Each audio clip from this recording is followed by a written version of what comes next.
একটা ডায়েরি যার পাতা উল্টানোর সাথে সাথে উন্মুক্ত হয় কিছু আশ্চর্য ঘটনা। কেউ তাকে নাম দিতে পারে অলৌকিক, আবার কেউ বলে লোকগাথা। তবে ভ্রমণ পিপাসু মানুষ ছিল এই রবীন্দ্র চৌধুরী। তিনি আসলে এই ডায়েরির মালিক। তিনি তার ডায়েরিতে অনেক হিজিবিজি কথা লিখে গেছেন মন খুলে। তবে লোকটিকে কেউ খুঁজে পায়নি। যেমন পাঠকরা তার পুরনো গল্প একবার পড়া হয়ে গেলে সেটাকে আর খুঁজে পায়নি, নতুন পাঠকরা শুধু স্বাদ পায় নতুন কোনো গল্পের। এই ডায়েরি যেন তার মালিকের জীবনের হরেক অভিজ্ঞতার একটা রঙিন লাটাই, যার সুতোর টানে মন ভাসতে চায় কোনো এক নাম না জানা ঘড়ির মতন। কিন্তু সব শেষে এই ডায়েরির হাত ধরে নেমে আসে এক অভিশাপ।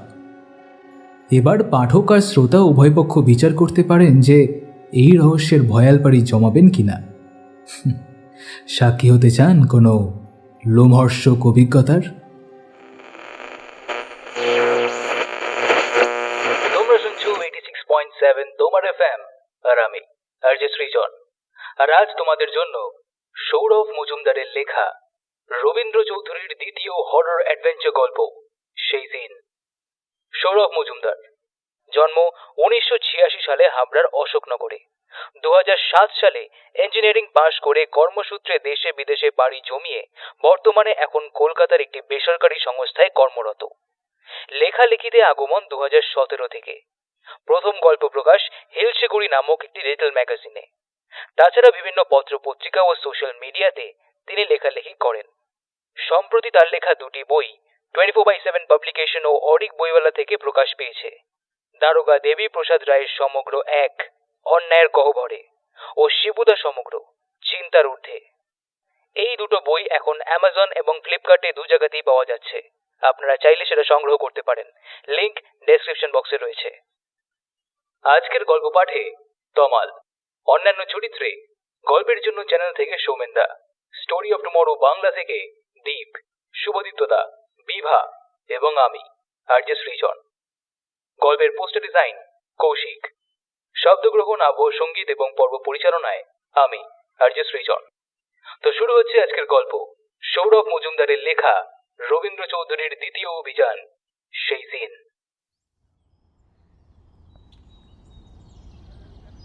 ভাই, এই ডায়েরিটা আমার কোনো কাজে লাগবে না। আর কাগজ, খাতা, পুরনো বই এইসব কি তুমি নাও না? তাহলে এত প্রশ্ন কেন? ডায়েরিটা নিয়ে নাও, আর বাড়িতে কিছু পুরনো পেপারও আছে, সেগুলো এনে দিচ্ছি। ওজন করে দেখো কত কি হচ্ছে। পুরনো পেপার খাতার মধ্যে লাল মলাটের মোটা ডায়েরিটা নজরে পড়ে ইকবাল নামের ছেলেটির। সে প্রায়ই সুশান্তর বাড়িতে আসে পুরনো বই খাতা কেনার জন্য। খুব কম কথা বলে ছেলেটি, আর হিসেব মতো টাকা মিটিয়ে জিনিস নিয়েই চলে যায়। কিন্তু আজকে ডায়েরিটা দেখে হঠাৎ সে প্রশ্ন করে বসে, দাদা, এই ডায়েরিটা বিক্রি করছো কেন? আর এই একটি প্রশ্নে সুশান্তের কান যেন লাল হয়ে ওঠে। যদিও ইকবাল আর কথা বাড়ায়নি। বই খাতায় উপচে পড়া ব্যাগে সবকিছু একরকম চেপে ঢুকিয়ে রাখতে গিয়ে আর একবার তার চোখ যায় ডায়েরিটার দিকে। সব খাতা বইয়ের উপরে পড়ে থাকা ডায়েরিটার মলাটে সোনালি রঙে লেখা ডায়েরির নাম রবীন্দ্র চৌধুরীর ডায়েরি।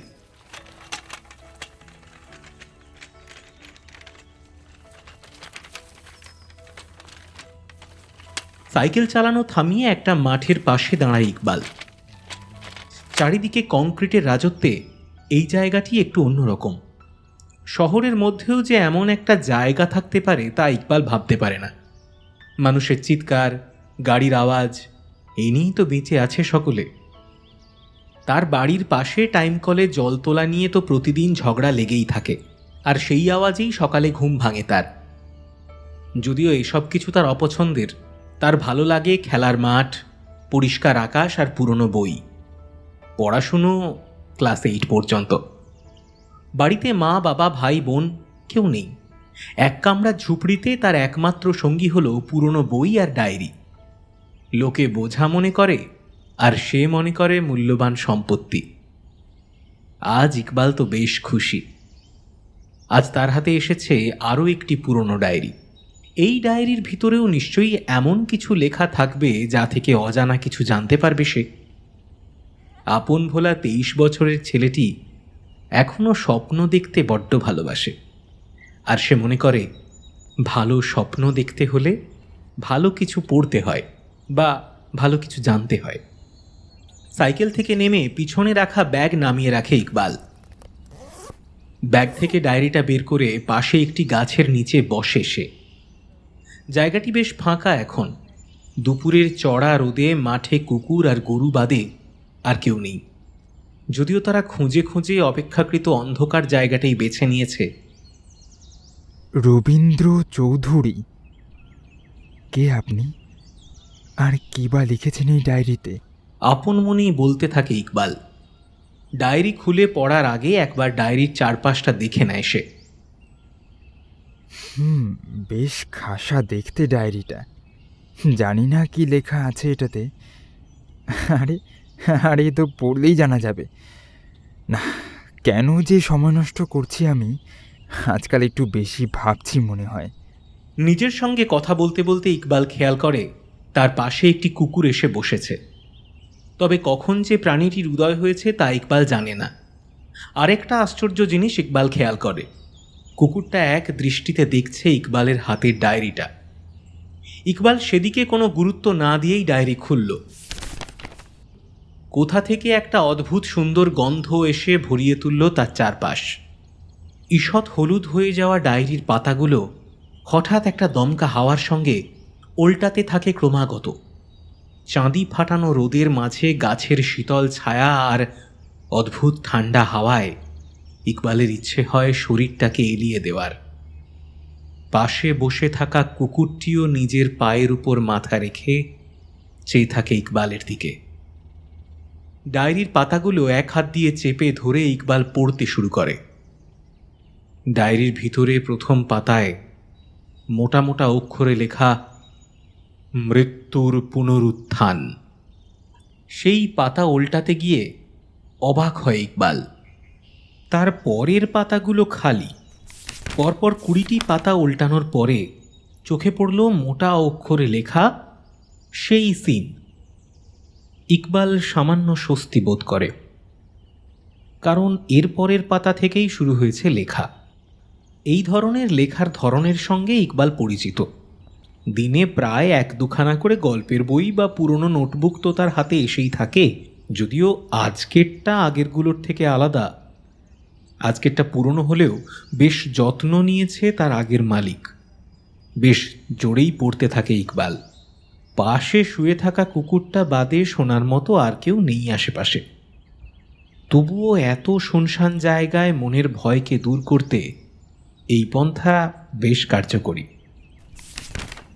এই ডায়েরি লেখার অভ্যাস যে আমার মধ্যে কবে থেকে তৈরি হলো লেখার অভ্যেস তা যে আমার আমার কবে মনে থেকে নেই। তৈরি হয়েছে তবে তা আমার মনে নেই। এই অভ্যাস তবে প্রথম দিকে এই অভ্যেস নেশার মতন হলেও পরে বুঝতে পারি এই অভ্যেস না থাকলে পুরনো অনেক স্মৃতি একসময় স্মৃতির সীমারেখায় হারিয়ে যেত। যদিও কিছু জিনিস হয়তো ভুলে গেলেই ভালো হতো। আমার অবর্তমানে যে এই ডায়েরি পড়ছো তার জন্য শুধু একটা কথাই আমার বলার আছে, প্রত্যেক মানুষের জীবনে তাদের নিজস্ব ভয় রয়েছে, যার মুখোমুখি একমাত্র তাকেই করতে হয়। পালালে সে ভয় কিন্তু তার পিছু ছাড়ে না। এখন আমি যে ঘটনাটা বলছি সেটা ঘটে আমার কর্মজীবনে। সত্যি কথা বলতে বাইরে ঘুরেছি অনেক, আর ছোটবেলা থেকেই জানার ইচ্ছে আমার সবার থেকে একটু হলেও বেশি। কেউ তা নিয়ে ঠাট্টা করেছে, আবার কেউ পাশে থেকে আমার ইচ্ছা শক্তিকে আরও প্রবল করে তোলার চেষ্টা করেছে। মাঝে কিছু বছর আমি ডায়েরি লেখা বন্ধ রাখি। কিছু ঘটনা ঘটে আমার জীবনে, যা আমি তোমাদের অবশ্যই বলবো, কিন্তু অন্য কোনো সময়, অন্য কোনোভাবে। আজকে আমার হঠাৎ মনে পড়ে গেল সেই দিনগুলো, আর তার সাথে যাকগে, এবার আসল গল্পে আসা যাক। ঘটনাটি যখন ঘটে তখন আমার বয়স ওই 23 বছর। একটি বেসরকারি সংস্থায় কাজ করি তখন। একদিন হঠাৎ আমার কোম্পানি ঠিক করলো যে আগামী 2 বছর আমাকে জাপানে মাতসুমোতো কোম্পানির একটি ব্রাঞ্চে কাজ করতে হবে। নির্দিষ্ট একটি কাজ শেষ করার জন্য। আমি মানা করলাম না। 1 সপ্তাহের মধ্যে ভিসাও পেয়ে গেলাম। কতখানি যে খুশি হয়েছিলাম তা বলে বোঝাতে পারবো না। যখন দেখলাম কলকাতার মাটি ছেড়ে প্লেন ছুঁতে চলেছে বিস্তীর্ণ নীল আকাশের সীমানা।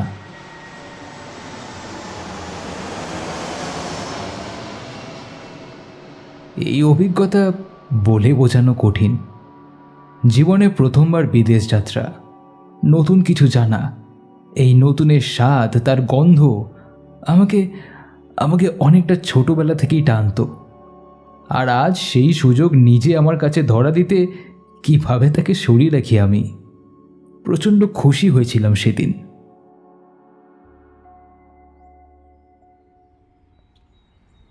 ইকবালের চোখ হঠাৎ ওপরে আকাশের দিকে যেতে ডায়েরিটা বন্ধ করে কিছুক্ষণ সেই দিকে চেয়ে থাকে সে।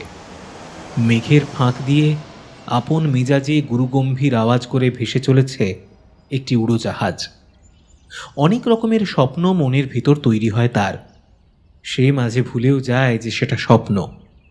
ক্ষণিকের শান্তি দেয় বটে, তবে তা স্থায়ী নয়। বাস্তবে ফিরে আসতে খুব বেশি সময় নেয় না ইকবাল। ডায়েরিটা আবার খুলে পড়তে থাকে সে।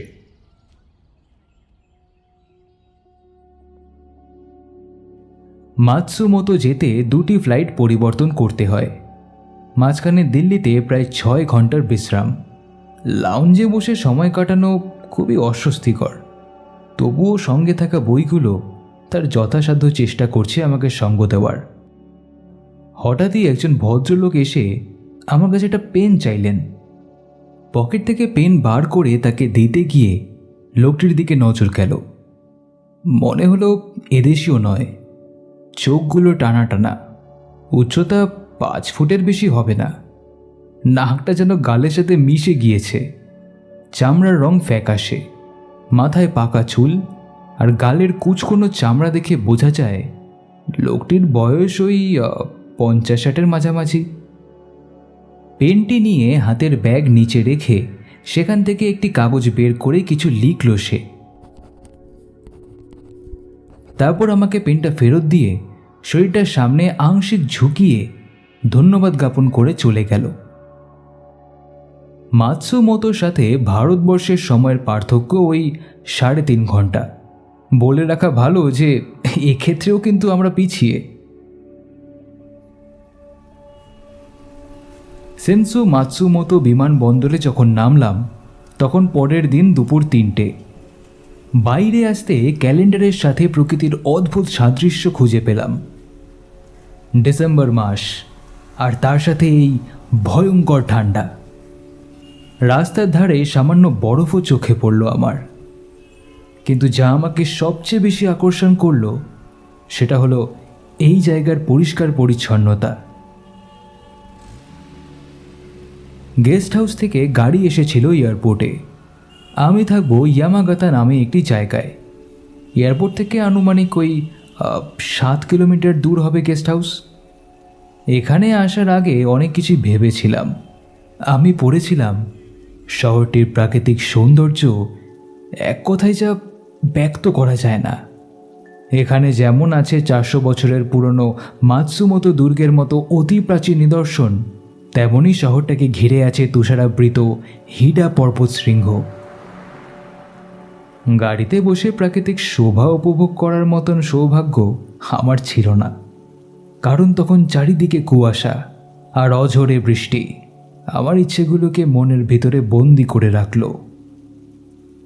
গেস্ট হাউসে পৌঁছতে সময় লাগলো 15 মিনিট।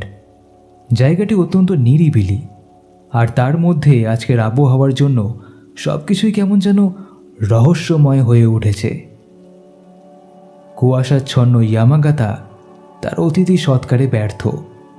চারিদিকে শুধু বৃষ্টির টিপ টিপ আওয়াজ বাদে আর কোনো কিছুই শুনতে পাচ্ছিলাম না।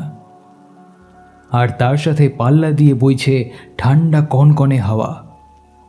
আমার গাড়ির ড্রাইভার হিনাটার কাছে শুনলাম গত 2 দিন ধরে এইরকম বৃষ্টি হয়ে চলেছে।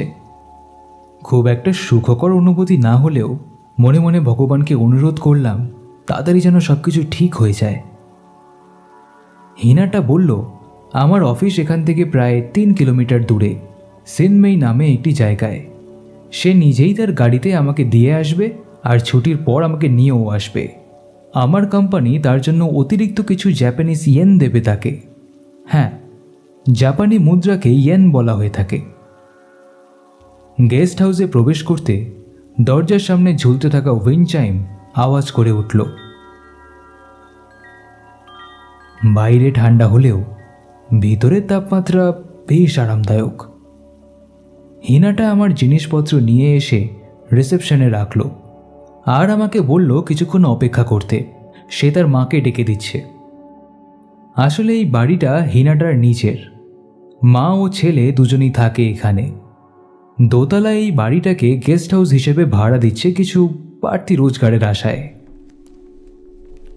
রিসেপশনের এক পাশে একটি সোফা, তার সামনের টেবিলে কিছু কাগজ রাখা।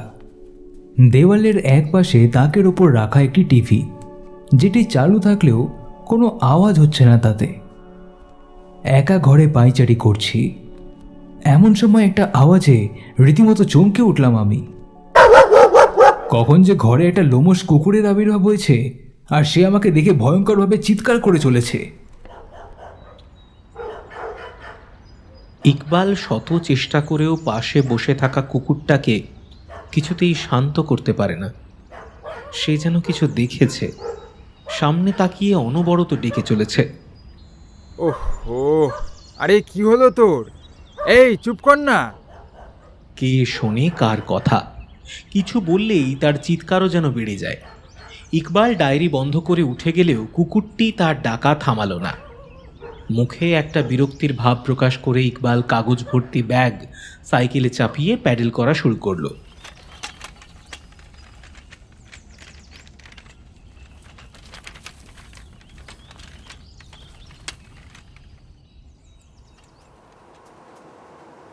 আরে কাকু, আজ এটুকুই মাল তুলতে পেরেছি, আর শরীরটাও ভালো নেই।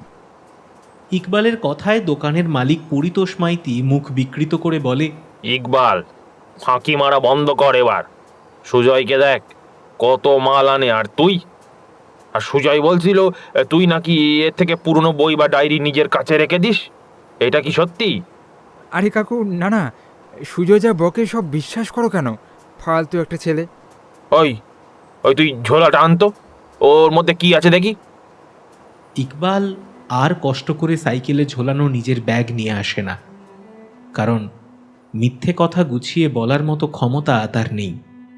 আর সে জানে যে কোনো মিথ্যে ঢাকা সম্ভব অন্য একটা মিথ্যে দিয়েই। ইকবালের কাজটি অক্ষত থাকে, কিন্তু পরিতোষের অশ্রাব্য ভাষায় গালিগালাজ সকলের মাঝে জোর করে যেন মাথাটা নিচু করে দেয় তার।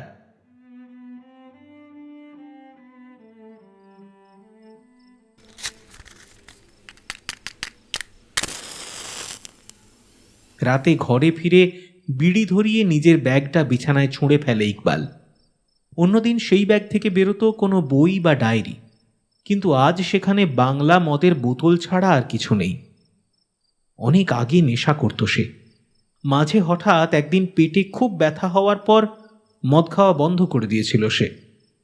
তবে ইকবাল বিশ্বাস করে যে তার একাকিত্বের জীবনে নেশা করলেই হয়তো সমস্ত দুঃখ দুর্দশা ভুলে থাকা সম্ভব, সে মদের নেশাই হোক বা বইয়ের নেশা।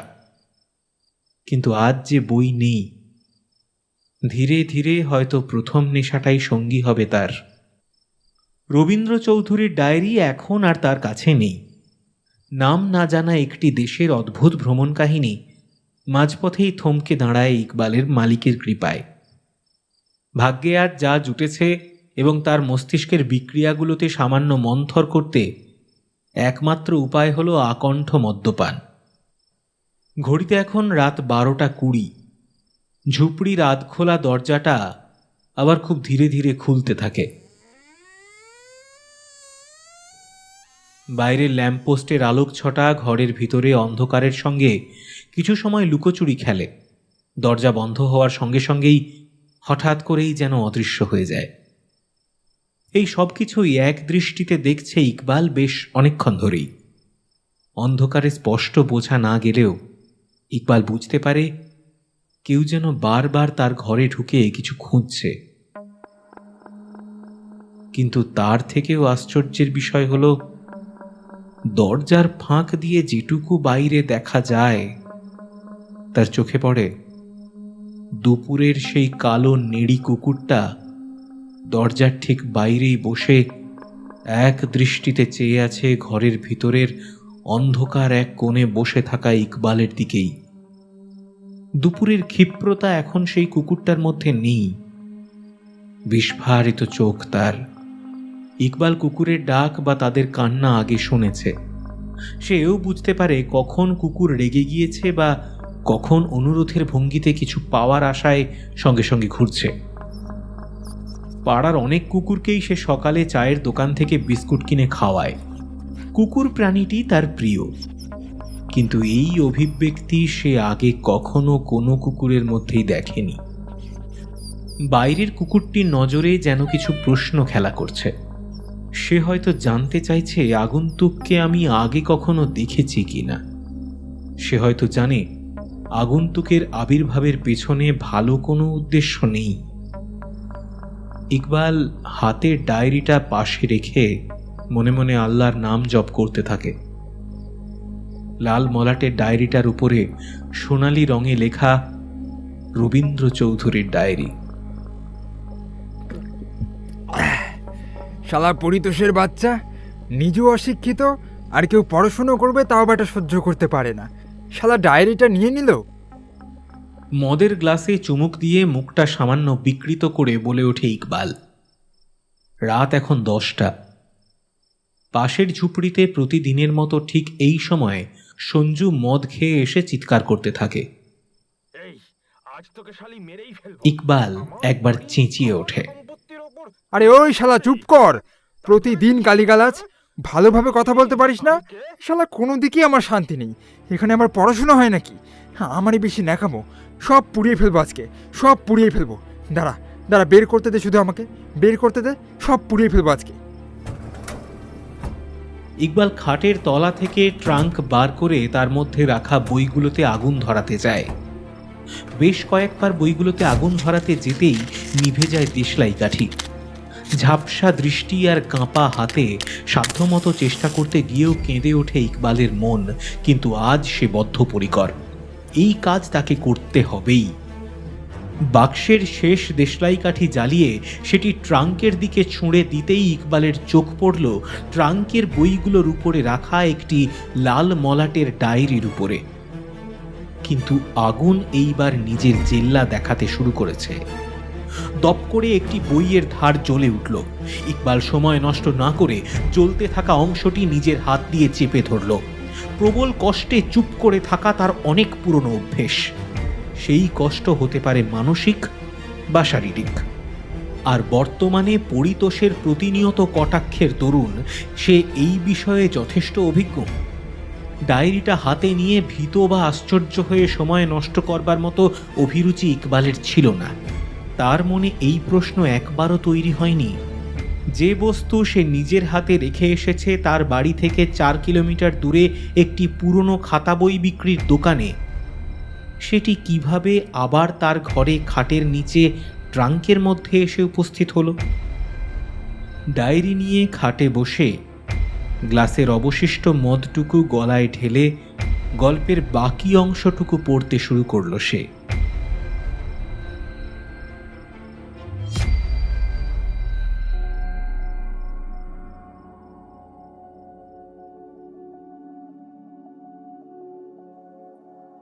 টানা 1 সপ্তাহ বৃষ্টি আর মেঘলা আবহাওয়ার পরে হঠাৎ সূর্যের মুখ দর্শন করলাম, যদিও ঠান্ডার প্রকোপ একটু কমল না। আমার এখানে থাকার ঘরটি বেশ সুন্দর, ছোট হলেও বেশ সুন্দর এবং পরিষ্কার। ঘরের দেওয়ালে কুলুঙ্গিতে ছোট ছোট পুতুল রাখা। জাপানি ভাষায় এগুলোকে বলে হাকাতা। অসাধারণ এবং নিখুঁত কাজে সমৃদ্ধ পুতুলগুলি। পরে জেনেছিলাম যে এই সকল পুতুল বাড়িতে থাকলে তার সাথে সৌভাগ্য নিয়ে আসে। জাপানের হাকাতা শহরে এই পুতুল তৈরি হওয়ার কারণে তার এই নামকরণ। তাছাড়া আরও কিছু অন্য ধরনের পুতুল চোখে পড়ল আমার, তাদেরও বিভিন্ন নাম জেনেছিলাম। কিছু মনে আছে, যেমন গোল মুখ, বড় বড় চোখ আর মসৃণ চুল আছে এমন একটি মেয়ে পুতুলের নাম হলো ইয়াতাস্কে নিনচিও। এক ধরনের কাঠের পুতুল দেখলাম যার নাম হলো মিয়াগি কাকেশি। একটা কাঠের ছোট্ট ভাগকে নির্দিষ্ট উপায় কেটে তৈরি করা হয় একটা লম্বা দেহ আর গোল মাথার অংশ। শরীরে নানা রঙে আঁকা হয় হাত, পা, চোখ, নাক, মুখ ইত্যাদি। তাছাড়াও বিভিন্ন ধরনের মুখোশ দেখলাম ঘরের দেওয়ালে ঝোলানো। তবে সব কিছুর মধ্যে একটি জিনিস যেন বারবার তার দিকে আকর্ষণ করছে আমাকে, আর তা হলো এই ঘরের জানলা। অফিসের কাজ শেষে চারিদিকে একটু ঘোরাঘুরি করে বাড়িতে যেটুকু সময় কাটাতাম তা ওই জানলার ধারে বসেই। বরফে ঢাকা গাছ, মাঝে কুয়াশা কেটে গিয়ে দূরে মাউন্ট হোতাকাকে দেখতে পাওয়া, এই সব কিছুই ছিল আমার অবসর সময়ের মনোরঞ্জনের একমাত্র মাধ্যম। এখানে ভাষার সমস্যাটাও খুব। ইংরেজি জানার লোক খুব কমই চোখে পড়েছে আমার। বাড়িতে হিনাটা একমাত্র ইংলিশ বোঝে। মায়ের সাথে কথা বলতে গেলে ছেলেকে দোভাষীর কাজ করতে হয়। বাড়ির কুকুরটা এখনও কেন জানি না আমাকে দেখলেই তারস্বরে চিৎকার করতে থাকে, ঠিক ওই প্রথম দিনের মতোই। কিন্তু এখন সব কিছুই আমার অভ্যেস হয়ে গিয়েছে। এখানকার মানুষ, ভাষা, নীরবতা, শোভা নুডলস, রামেন, পর্ক, এই সব কিছুতেই আমি এক অন্য ধরনের আনন্দ খুঁজে পেতে শুরু করেছি। জাপানিজ ভাষা একটু একটু বুঝতেও পারি এখন, তবে বলার চেষ্টা এখনও জারি আছে। এই, আজ তোকে শালি মেরেই ফেলবো। আমার বাড়ি, আমার সম্পত্তির ওপর তুই রাজ করবি? হ্যাঁ, তাই ভেবেছিস তুই? হ্যাঁ, আমাকে চিনিস আমি কে? হ্যাঁ হ্যাঁ জানি তুই একটা মাতাল। সারাদিন গাধার মতো খেটে বাড়ি ফিরবো আর তোর জ্বালা সইতে হবে আমাকে? প্রতিদিন মাল খেয়ে এসে বাড়ি ঢুকিস। কি ভেবেছিস তুই যা চাইবি তাই কি হবে? বললি? হ্যাঁ, আমার মুখের উপর কথা? হ্যাঁ, আমার মুখের উপরে কথা? দাঁড়া দাঁড়া, আজ তোর একদিন কি আমার একদিন। ইকবালের প্রতিবেশী সঞ্জু আর তার বউয়ের মধ্যে ঝগড়া সময়ের সঙ্গে সঙ্গে বেড়েই চলেছে। রোজের এই এক ঘটনা ইকবালের অস্বস্তিকর লাগলেও কিছুই করার নেই ওর। ঝুপড়িগুলোর মধ্যে কোনো ফাঁক নেই। তার কোনো একটার মধ্যে কিছু ঘটলে মনে হয় নিজের ঘরে হচ্ছে, সে ভালো রান্নার গন্ধ হোক বা চূড়ান্ত অশান্তি। তবে আজকে যেন রীতিমতো হাতাহাতিতে গিয়ে দাঁড়িয়েছে এই কোন্দল। ইকবাল বিরক্তি মাখানো নেশা জড়ানো গলায় চিৎকার করে ওঠে, আরে তোমরা কি একটু শান্তি দেবে না আমাকে? আর সেই সঙ্গে তার কানে আসে একজন মহিলার কাতর আর্তনাদ। ও মা গো, মেরে ফেললো আমাকে। আর তারপরেই ঘর থেকে কারোর দৌড়ে বেরিয়ে যাওয়ার আওয়াজ। ইকবাল হতভম্ব হয়ে বসে থাকে বিছানার উপর। সামনে এখনো ডায়েরি খোলা, কিন্তু হঠাৎ করে একটা ঠান্ডা হাওয়ার ধাক্কায় ডায়েরির পাতা উল্টাতে থাকে। ইকবাল খেয়াল করে না ডায়েরির 4টে পাতা এগিয়ে গিয়েছে সে। নেশাগ্রস্ত ইকবাল সেই জায়গা থেকেই পড়া শুরু করে। পাশ থেকে চাদরটা নিয়ে কম্পমান শরীরটাকে ঢাকার চেষ্টা করে সে।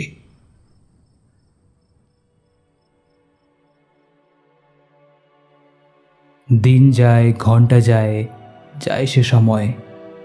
কোথায় আছে মন যে পড়ে, কোথায় মিলবে অচেনা আশ্রয়।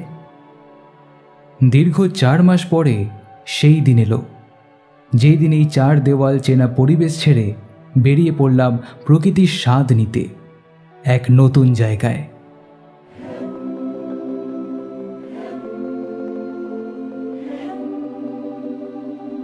আমার গন্তব্য কামিকোচি ভ্যালি, চবু সাঙ্গাকু ন্যাশনাল পার্কের মাঝে অবস্থিত এই উপত্যকা।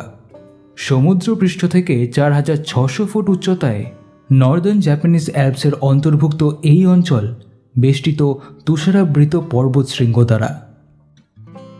উত্তরে মাউন্ট হোতাকা আর দক্ষিণে সক্রিয় আগ্নেয়গিরি মাউন্ট ইয়াকে জায়গাটিকে আরও আকর্ষণীয় করে তোলে পর্যটকদের কাছে।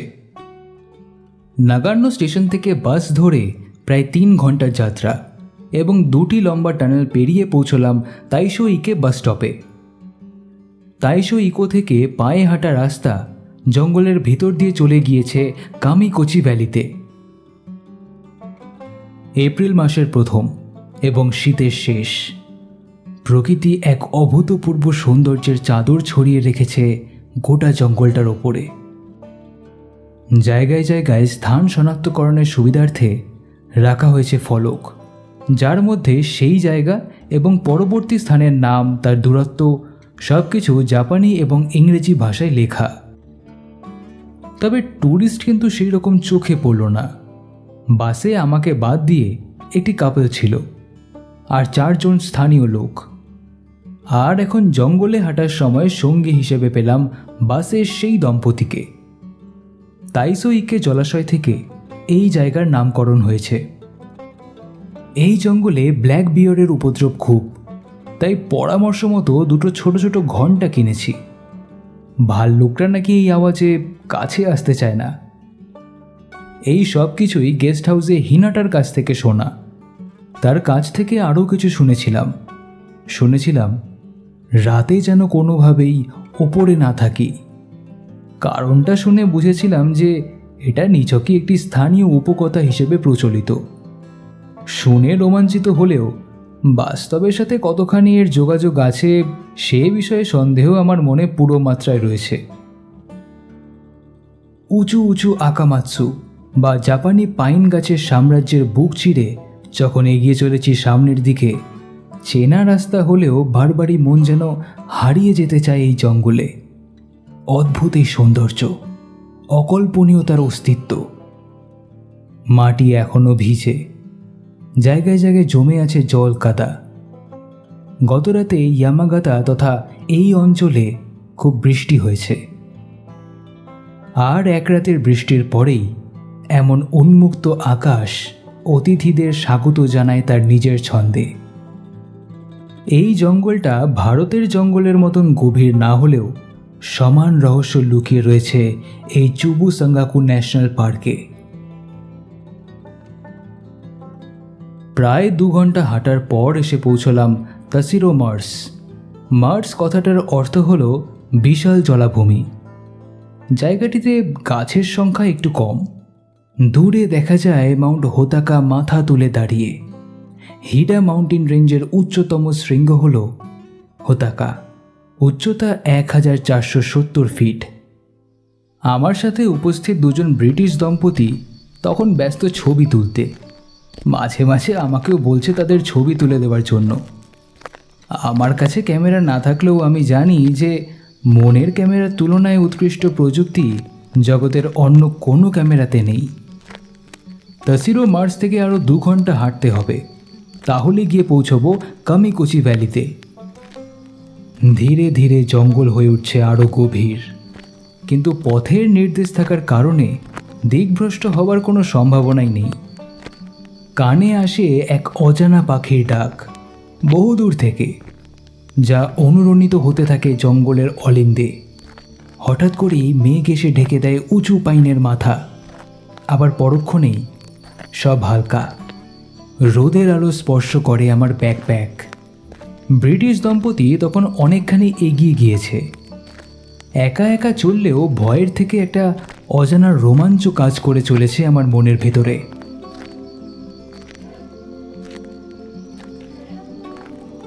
সত্যি এই রকম স্বপ্ন কতবার ধরা দিয়েছে আমাকে। বিস্তীর্ণ গভীর জঙ্গল, নীরব নিশ্চুপ প্রকৃতি, আর তার মাঝে ছোট্ট একটা কুটির। কিন্তু জঙ্গলের মাঝে ঘর কি করে এলো? টিনের ছাউনি দেওয়া ঘরটির অবস্থা জরাজীর্ণ। থাকবার মতন অবস্থায় ঘরটিতে একেবারেই নেই। 1 কামরার ছোট ঘরটিতে কোনো জানলা নেই, দরজা ভেঙে পড়েছে মেঝেতে। আমি কয়েকবার ভেতরে দেখার চেষ্টা করলাম, না, সত্যিই কেউ নেই এখানে। ঘরটির সামনে একটি উঁচু জায়গায় বসলাম। গায়ে জড়ানো ওয়েঞ্জিরারটা খুলে পাশে রেখে গায়ের ঘামটা মুছছি, এমন সময় কানে এলো একটা পাতলা অথচ ক্ষীণ একজনের গলার আওয়াজ।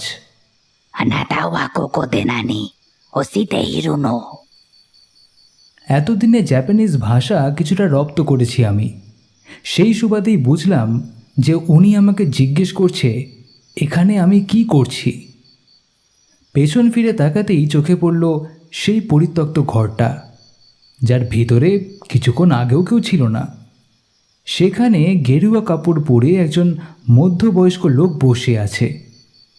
মাথায় একটুও চুল নেই, না আছে দাড়ি বা গোঁফ। আধ খোলা ঘুম মাখানো চোখে সে চেয়ে আছে আমার দিকে। আমি কিছুক্ষণ চুপ থেকে উইন্ডচিটারটা পরে নিয়ে বললাম, ওয়াটাসি ওয়া কাঙ্কুয়া কিয়া কুদেসু। এর মানে হলো আমি একজন ট্যুরিস্ট। এরপরে আমি লোকটিকে জিজ্ঞেস করলাম, নামাইওয়া নন্দসুকা, অর্থাৎ আপনার নাম কি? লোকটির মধ্যে ভাবের তেমন কিছু পরিবর্তন হলো না, তবে তার ঠোঁটের কোণের ক্ষীণ হাসি আমার চোখে পড়ল। তারপরে স্পষ্ট ইংরেজিতে লোকটি বলে উঠল, গোডো কামিকাজি, ডোন্ট ওয়েট হিয়ার। বোধহয় আমার জাপানিজ শুনে বুঝতে পেরেছে যে আমাকে বেশ বেগ পেতে হচ্ছে জাপানিজ বলতে। কিন্তু আদেশের ভঙ্গিতে এইভাবে বলার কারণ, তাহলে কি এটা তার বাড়ি? তবে জাপানে অতিথি আপ্যায়নের প্রশংসা তো সারা বিশ্বে প্রচলিত, সেখানে দাঁড়িয়ে এমন ব্যবহার। আমি আর কথা না বাড়িয়ে হাঁটা শুরু করলাম।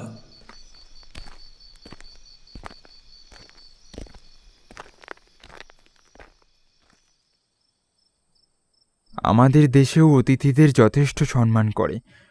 যদিও আমার জীবনে পরিচিতি অপরিচিতি মানুষের সংখ্যা খুব কম, থাকলে হয়তো সে বুঝতে পারত ইকবাল তাদের খেয়াল কিভাবে রাখে।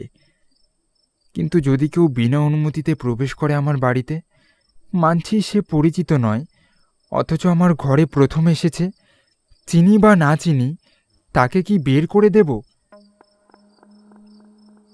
ইকবাল কথাগুলো যেন জিজ্ঞাসা করছে রবীন্দ্র চৌধুরীকে। সে যেন দেখতে পায় ডায়েরির প্রত্যেক পাতায় সেই অপরিচিত মানুষটির মুখ, অনুভব করে ঘরের ভিতরে অজানা কিছুর উপস্থিতি।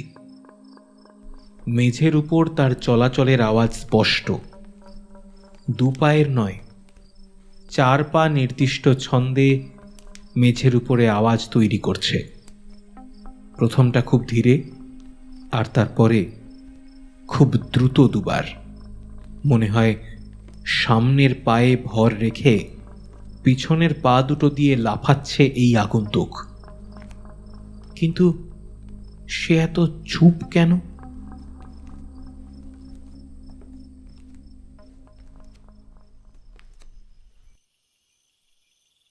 ব্রিটিশ ধর্মপ্রচারক ওয়াল্টার উইলসন এই কামিকোচি জায়গাটি প্রথম খুঁজে বার করেন। তারপরে ধীরে ধীরে জায়গাটি পরিচিত হয় জনসাধারণের কাছে। এগুলো তো জানতে হবে মশাই, নইলে হবে কিভাবে? সুন্দর ইংরেজিতে আমাকে কথাটা বলল মুসো ককুসি। লোকটির সাথে এই নিয়ে দ্বিতীয়বার আমার সাক্ষাৎ হলো। প্রথম হয়েছিল দিল্লি এয়ারপোর্টে, আর এখন এই কামিকোচির ক্যাম্প সাইটে। লোকটি এখানে এসছে গতকাল, তবে একটি ঘটনার জন্য তার আর ফেরা হয়নি। আমি কামিকোচি এসছি 1 ঘন্টা আগে। প্রকৃতি তার জাদুতে আমাকে বারবার মুগ্ধ করেছে। সে তার দর্শকদের হতাশ করেনি। কামিকোচি উপত্যকার পাশ দিয়ে বয়ে চলেছে আজুসা নদী। হিমবাহ থেকে উৎপত্তি এই নদী কাঁচের মতন স্বচ্ছ আর হিম শীতল। তার উপরে একটি ব্রিজ চোখে পড়ল আমার। এর নাম হল কাপ্পাবাসি ব্রিজ। মাউন্ট হোতাকার অসাধারণ রূপ এইখান থেকে প্রত্যক্ষ করা সম্ভব। প্রকৃতির রস আস্বাদন করতে করতে নদীর পাশেই একটি বিস্তীর্ণ জায়গায় 2টি টেন্ট চোখে পড়ল। তার একটি থেকে মুসো বেরিয়ে এলো। আমাকে ডাকতে চিনতে পারলাম ভদ্রলোককে। আমাকে 1 কাপ নুডলস দিয়ে পরিচয় পর্ব শেষ করল সে। আর সেটি খেতে খেতে শুনলাম গত রাতে তার নিজের চোখে দেখা একটি হাড় হিম করা ঘটনা। আমি মুসো ককুসি, আমার বাড়ি। থাক, ও জেনে কাজ নেই। কারণ আমি নিজেই ভুলতে চাই আমার বাড়ির সঠিক ঠিকানা। এই পৃথিবী এখন আমার বাড়ি, আমার খেলা করবার জায়গা। প্রকৃতি কত রকমের খেলা যে আমার সাথে খেলেছে সে আর তোমাকে কি বলবো। বৌদ্ধ ধর্ম প্রচারের উদ্দেশ্যে দেশে বিদেশে ঘুরেছি, কত কিছু দেখেছি, কত জেনেছি, কিন্তু আরো জানার বাকি, আরো দেখার বাকি। বয়সও তো কম হলো না, হয়তো আগামী 2-3 বছরের মধ্যেই আমি, কিন্তু না, আমি কখনো থামতে চাই না। যে কদিন বাঁচবো শুধুই জানবো। কিন্তু মাঝে মাঝে এমন সব অভিজ্ঞতা হয়, তখন মনে হয় এই যে এত কিছু জানা অজানার বিষয়গুলো কি আমার আমার জীবনে অভিশাপ হয়ে দাঁড়াচ্ছে। এমনও হয়, এই সকল ঘটনা কি বাস্তব নাকি নাকি স্বপ্ন। গতকাল আমি যখন এখানে আসি তখন মুষলধারে বৃষ্টি হওয়ার জন্য ভালো করে কিছু দেখতে পাইনি। পাহাড় তখন মেঘের আড়ালে, কিন্তু তার থেকেও যে বিষয়টি অসুবিধার কারণ হয়ে দাঁড়িয়েছিল তা হলো বৃষ্টির তোড়ে পথ চলা ছিল অসম্ভব। এখানে তেমন থাকবার জায়গা নেই, কিছু দূরে একটা গ্রাম আছে। এই তথ্য আমাকে দেয় আসাসি আর হারু নামের দুজন কাঠুরে। ওরা এই গ্রামেই থাকে, এই জঙ্গলে এসেছিল কাঠ সংগ্রহ করতে। কিন্তু হঠাৎ করে আসাসি অসুস্থ হয়ে পড়ে, আর বৃষ্টি হতে তার আর বাড়ি ফিরতে পারেনি। আমি এই জায়গাটিতে এর মধ্যেই টেন্ট পিচ করেছিলাম, কারণ এই অবস্থায় এতখানি জঙ্গলের মধ্যে দিয়ে হেঁটে যাওয়ার কোনো মানেই হয় না। সঙ্গে যা খাবার ছিল তা আমার একার জন্য যথেষ্ট। হঠাৎ বৃষ্টির মধ্যে আমার টেন্টের পাশেই আওয়াজ পেলাম। একজনকে একটি বড় ত্রিপল আর গাছের ডাল দিয়ে টেন্টের মতো করে থাকবার মতো কিছু একটা ব্যবস্থা করতে দেখে আমি বাইরে বেরিয়ে তাকে সাহায্য করলাম। জানতে পারলাম তার বন্ধুর শরীর খারাপের বিষয়টি। সময়ের সাথে যেমন বৃষ্টিও বাড়তে থাকে, তেমন আসাসির শরীরও অধঃপতনের দিকে যায়। পেটে অসহ্য যন্ত্রণা, কি থেকে সেই যন্ত্রণা হচ্ছে তা কিছুই আমি বুঝতে পারলাম না। আমার সঙ্গে ওষুধ ছিল, কিন্তু ভয় হলো উপসর্গ না জেনে ওষুধ দিলে যদি আবার খারাপ কিছু হয়। কিন্তু ওর যা অবস্থা দেখলাম, এর থেকে খারাপ বোধহয় আর কিছু হওয়ার ছিল না। একটা ওষুধও দিলাম, কিন্তু সে ওষুধটা খেলো না। রাত 10টার সময় সমস্ত তাণ্ডব নৃত্য থামল, টেন্টের বাইরেও আর ভিতরেও। আসাসি এখন শান্তির ঘুমে আচ্ছন্ন। তবে দুঃখের বিষয়, এই ঘুম আর ভাঙবে না তার। চিরনিদ্রায় শায়িত কাঠুরে ছেলেটি কোনো এক অচেনা গন্তব্যে পাড়ি জমিয়েছে। হারুর কাছ থেকে তার বন্ধুর অন্ত্যেষ্টিক্রিয়ার বিষয় জানতে চাইলাম।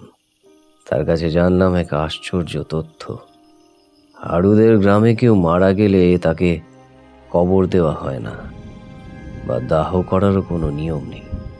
এক্ষেত্রে মৃতদেহটিকে একটি ঘরে রাতে রেখে দিতে হয়, আর তাতেই মৃতদেহের সঙ্গতি হয়। আমি এই আশ্চর্য পদ্ধতির কারণ আর মৃতদেহের সঙ্গতির বিষয় জিজ্ঞাসা করতে সে বলেছিল তাদের গ্রাম এখান থেকে বেশ দূরে, তাই বন্ধুর শরীর নিয়ে যাওয়া তার পক্ষে কষ্টকর, আর যা হওয়ার আজ রাতেই হবে।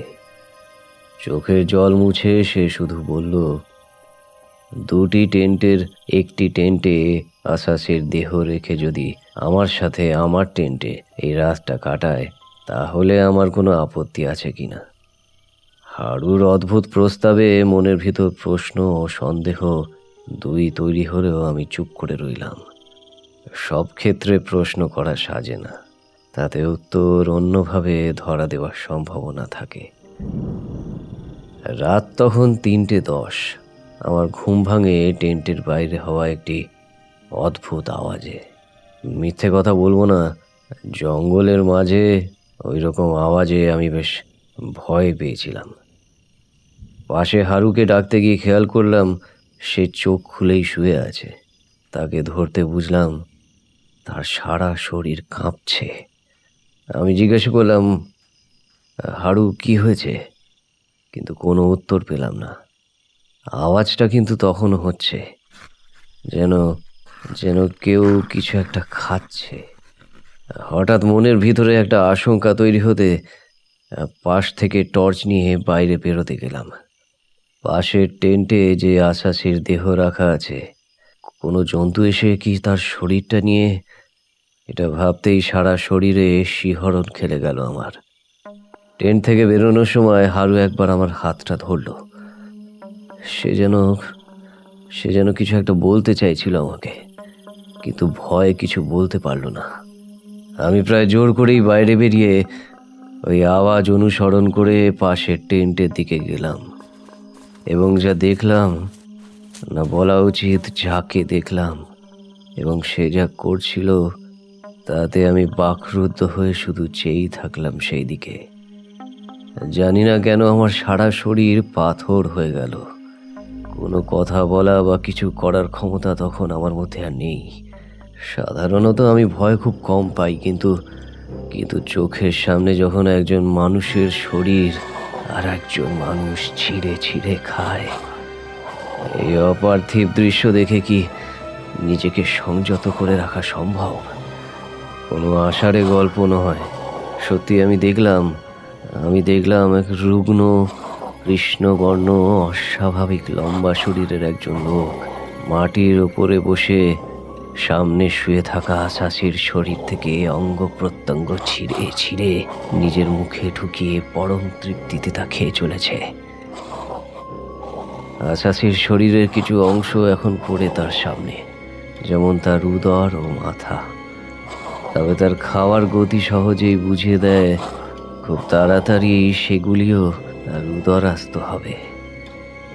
নিজের নার্ভের উপরে নিয়ন্ত্রণ থাকলেও আমি হঠাৎ জ্ঞান হারাই। মনের ভিতরে একটা আশঙ্কা তখন আমাকে কুড়ে কুড়ে খাচ্ছিল। হয়তো আশাসের পরে আমার পালা, কিন্তু ভাগ্য সহায় আমার কিছুই হয়নি। গত রাতে অক্ষত শরীরেই ভিজে মাটিতে শুয়েছিলাম সারা রাত।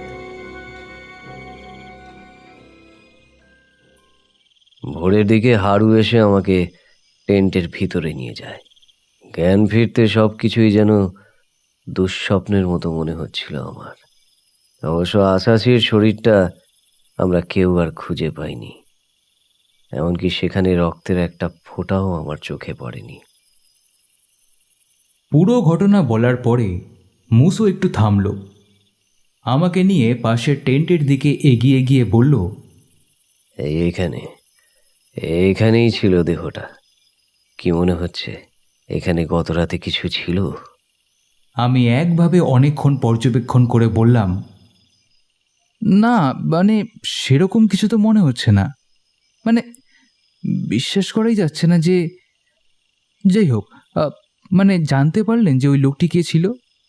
মুসো তখন হতাশার ভঙ্গিতে বলল, তুমি আমার কথা বিশ্বাস করবে না আমি জানি, তাতে তোমার কোনো দোষ নেই।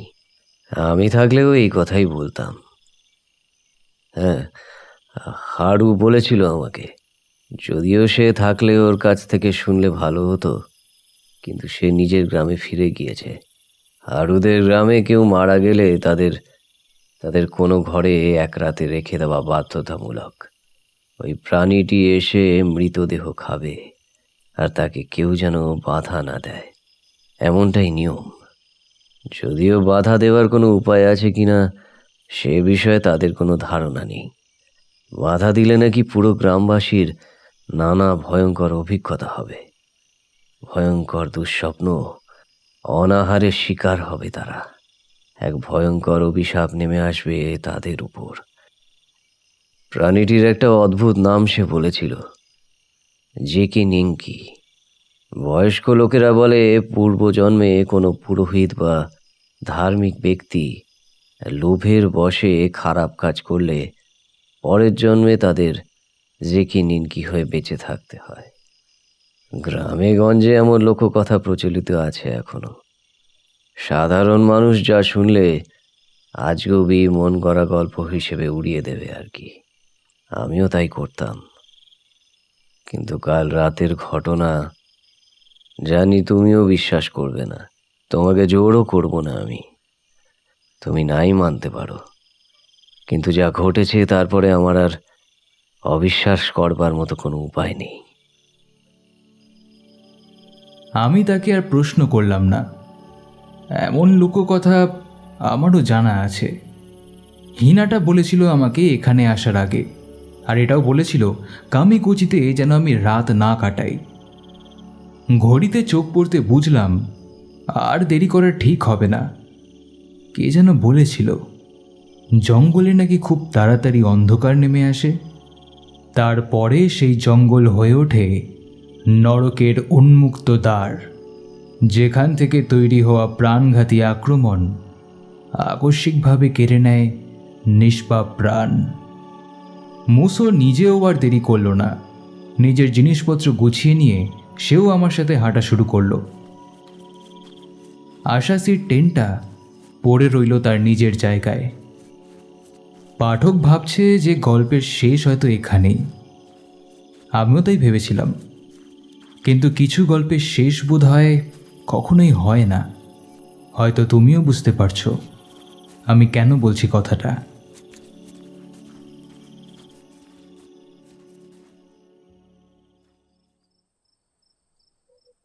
ইকবাল বলল, হ্যাঁ, আমি বুঝতে পেরেছি। তারপরে কি হলো? ঘরমাক্ত শরীরের চাপ ইকবালের পিছনের দেওয়ালে গিয়ে পড়েছে। দেখে মনে হয় এক ছায়ামূর্তি যেন বসে আছে তার ঠিক পিছনেই, শান্ত সদা সতর্ক দৃষ্টি রেখে চলেছে ইকবালের ওপর।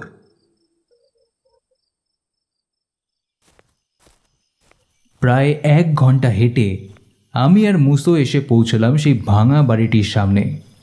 আমি দাঁড়াতে না চাইলেও মুসোকে দেখলাম সে এই বাড়িটিকে দেখে খুব আশ্চর্য হয়েছে।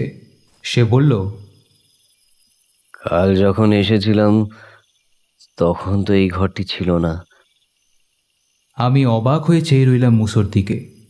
ঘরটির বাসিন্দার সম্পর্কে আমি জানালাম মুসোকে।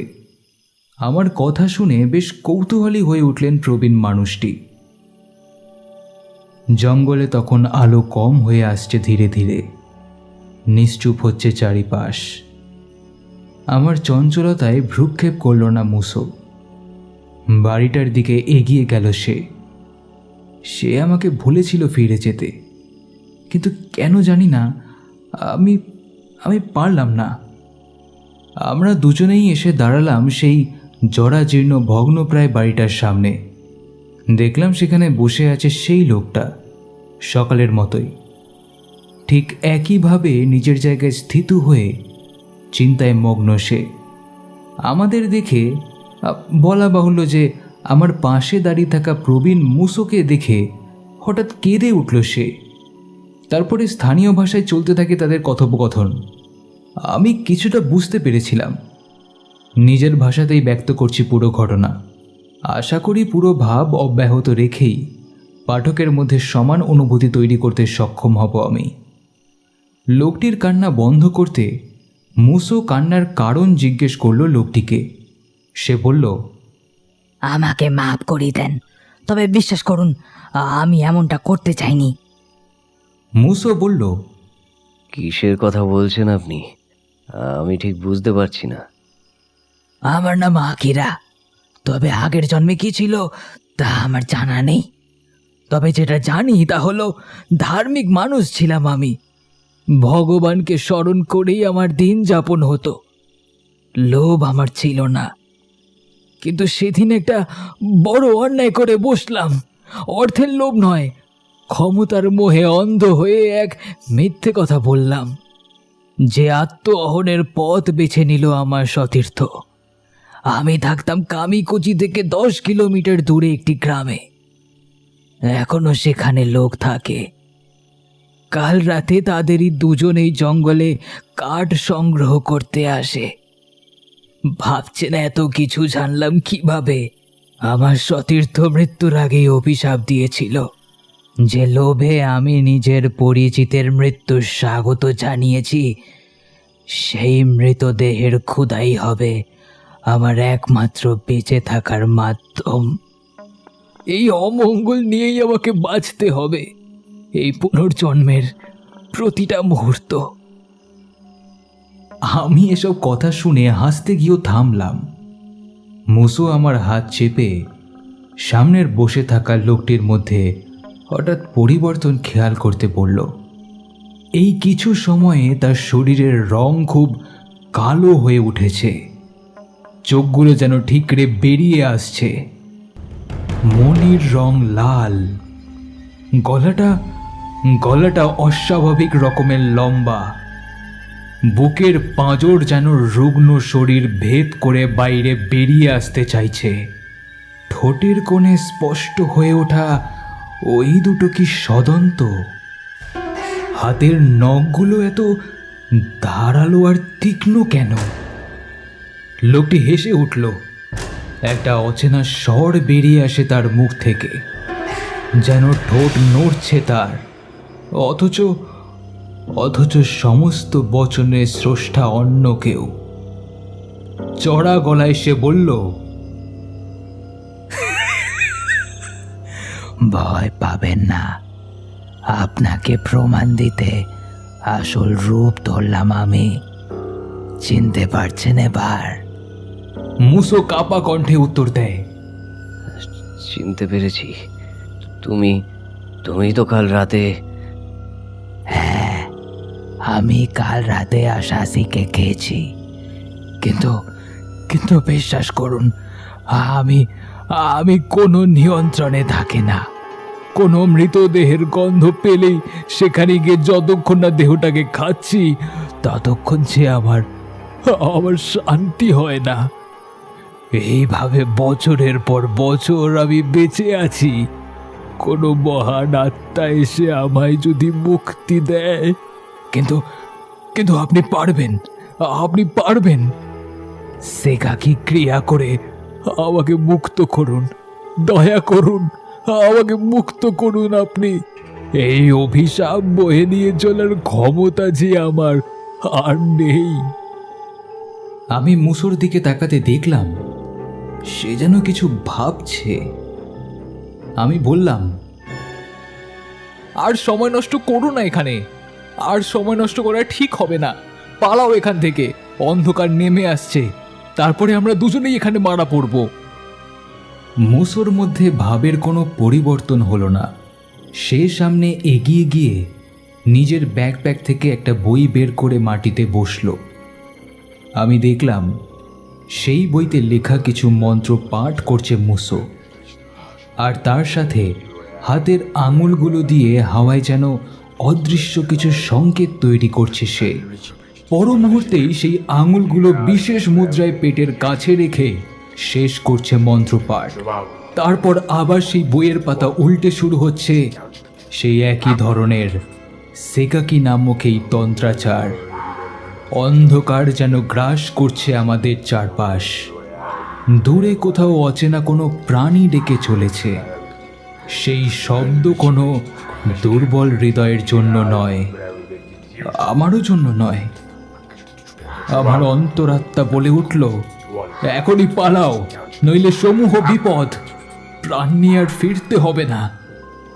অন্ধকারের বুক চিরে টর্চের আলো যখন সামনের পথ নির্দেশ করছে, আমার তখন মনে হলো একবার শেষ দেখা দেখে নেই মুসোকে। পেছনে ফেলে আসা বাড়িটি দেখতে পেলাম। বাড়িটি আছে তার সামনে উঁচু ঢিবিটাও, শুধু সেখানে নেই সেই পিশাচ, আর নেই মুসো কাকুসি।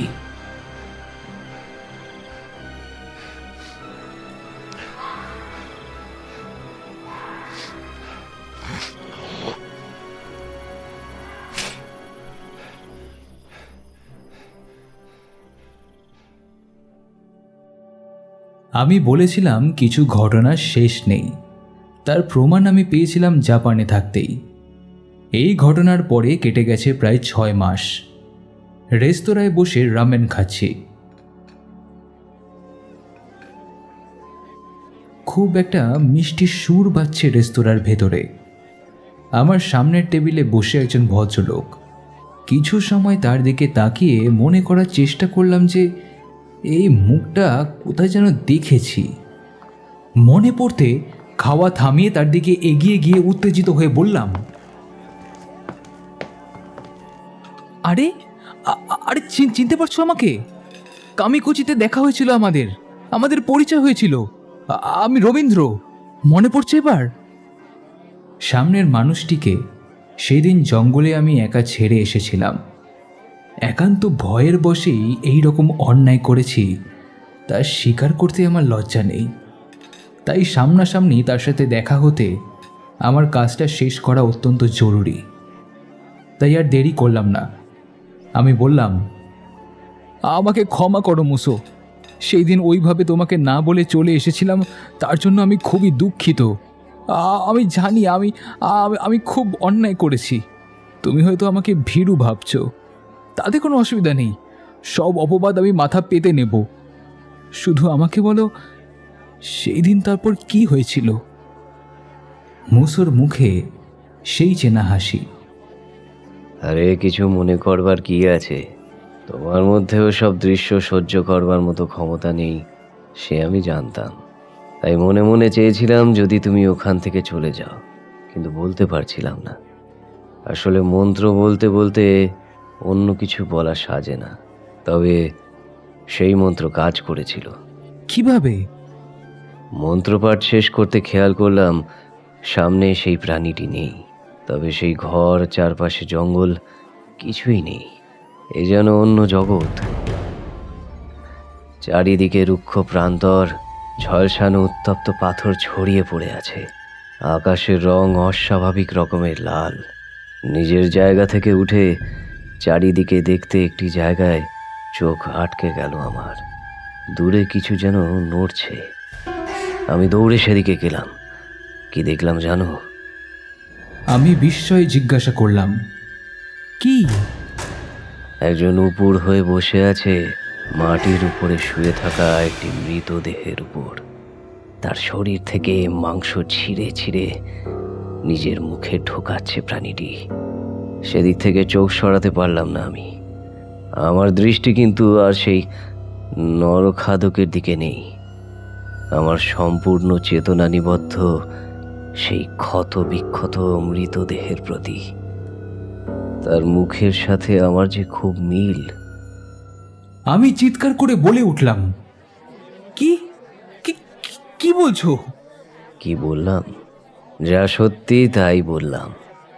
সেগাকি তন্ত্রাচারে যে পূজারীর মৃত্যু হয় সেটা মনে ছিল না আমার, কিন্তু জিকিনিনকি কিভাবে তখন বেঁচে রইল সেই নিয়ে এখনো আমার মনের দ্বন্দ্ব কাটেনি। এমনও হতে পারে ইহলোক থেকে মুক্তি পেলেও সে অন্য কোনো জগতে এখনো বেঁচে আছে, অপেক্ষায় কোনো এক মৃতদেহের জন্য।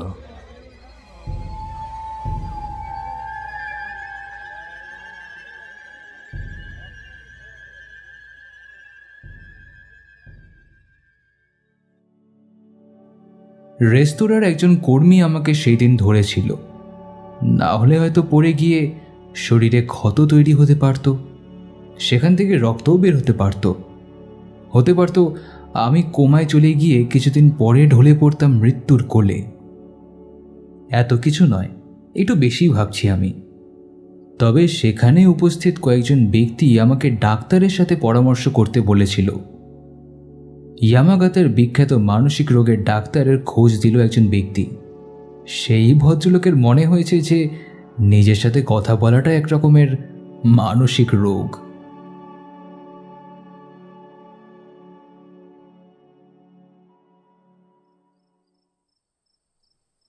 ইকবালের কানের পাশে একটা ঠান্ডা বাতাস যেন ঘূর্ণির মতো পাক খাচ্ছে। কম্পমান শরীরটাকে সামলে রাখা যেন কঠিন হয়ে দাঁড়িয়েছে তার। শরীরটা যেন অচৈতন্য হয়ে নুইয়ে পড়তে চায় সামনে, কিন্তু অচেনা কোনো অস্তিত্ব বারবার দাবি করে চলেছে তার প্রাপ্য নিয়ে। হঠাৎ দরজার বাইরে বসে থাকা কুকুরটা কেঁদে ওঠে অস্ফুটে। ধীরে সেই কান্নার রোল চারপাশের নীরবতা খান খান করে প্রবেশ করে ঘরের ভিতরে।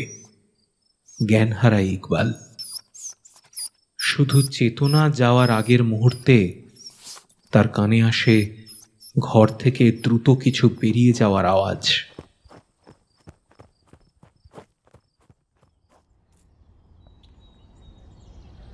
পরের দিন সকালে রাস্তার ধারে টাইম কলে স্নান সেরে ঝুপড়িতে ফিরে আসার সময় ইকবাল খেয়াল করে তার পাশের ঝুপড়িতে মানুষের ভিড়।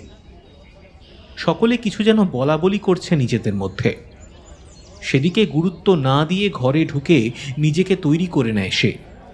কাজে বেরোবার আগে ডায়েরিটা নিজের ব্যাগে চালান দিয়ে কিছুক্ষণ সেদিকে চেয়ে থাকে ইকবাল। দোকানে সকলের চোখের আড়ালে ডায়েরিটা এক কোণে রেখে দেয় সে। তার কানে আসে একজনের কর্কশ গলা। কি রে, এত সকালে? রাতে ঘুমাচ্ছিস না আজকাল?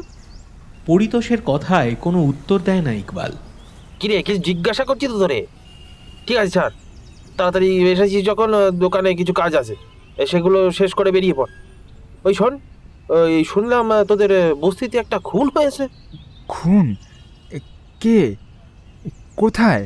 সে কি রে, তোর বাড়ির পাশে হলো আর তুই জানিস না? না কাকা, জানি না।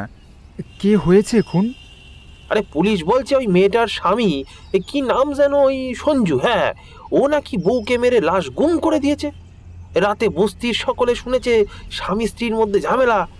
ওরাই পুলিশে খবর দিয়েছে শুনলাম। ঘরে রক্তের ছাপ পাওয়া গিয়েছে। কে আবার বলল ওই সঞ্জু নামের ছেলেটিকে নাকি পুলিশে ধরেছে, তবে ওর বউয়ের বডি পাওয়া যায়নি। ও নাকি কিছুই জানে না। এই তুই কি কিছু জানিস ইকবাল? পরিতোষ একগাল হেসে বেরিয়ে যায় দোকান থেকে। বাইরে থেকে খেয়াল করে ইকবাল চুপ করে দাঁড়িয়ে কিছু যেন ভাবছে সে। বাইরের কারোর কথা তার কানে এসে পৌঁছয় না। পরিতোষের তিক্ত উক্তি আঘাত করতে পারে না তার সম্মানে। সে শুধু ভাবতে থাকে, আমি কিভাবে বলি? জানি বললেও কেউ বিশ্বাস করবে না আমাকে। আসলে আমি সব জানি। সঞ্জু আর তার বউয়ের মধ্যে ঝগড়া এবং তার পরিণতি, এসব কিছু সকলে, এমনকি আমিও জানি। কিন্তু অন্যরা জানে না সঞ্জুর বউয়ের শরীরটা কোথায়। কেউ জানতে পারবেও না। যেমন জানবে না জিকে নিন কি কে আর সে কি খেতে ভালোবাসে।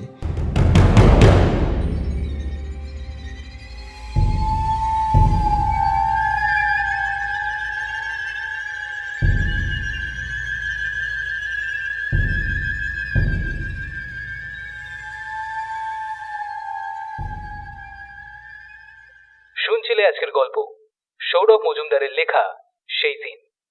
আজকের গল্প পাঠে তমাল, অন্যান্য চরিত্রে গল্পের জন্য চ্যানেল থেকে সৌমেনদা, স্টোরি অফ টুমরো বাংলা থেকে দীপ, শুভদীপ্তদা, বিভা এবং আমি আরজে সৃজন। গল্পের পোস্টার ডিজাইন কৌশিক, শব্দগ্রহণ, আবহ সঙ্গীত এবং সমগ্র পরিচালনায় আমি আরজে সৃজন। তো কেমন লাগলো আজকের গল্প কমেন্ট করতে পারো, কিংবা আমাকে ফেসবুক বা ইনস্টাগ্রামও জানাতে পারো। আমার ফেসবুক আইডি এসডি সৃজন আর ইনস্টাগ্রাম হচ্ছে এসডি সৃজন 620। তো ভালো থেকো, ভালো রেখো, আর আমি আরজে সৃজন সাইনিং অফ।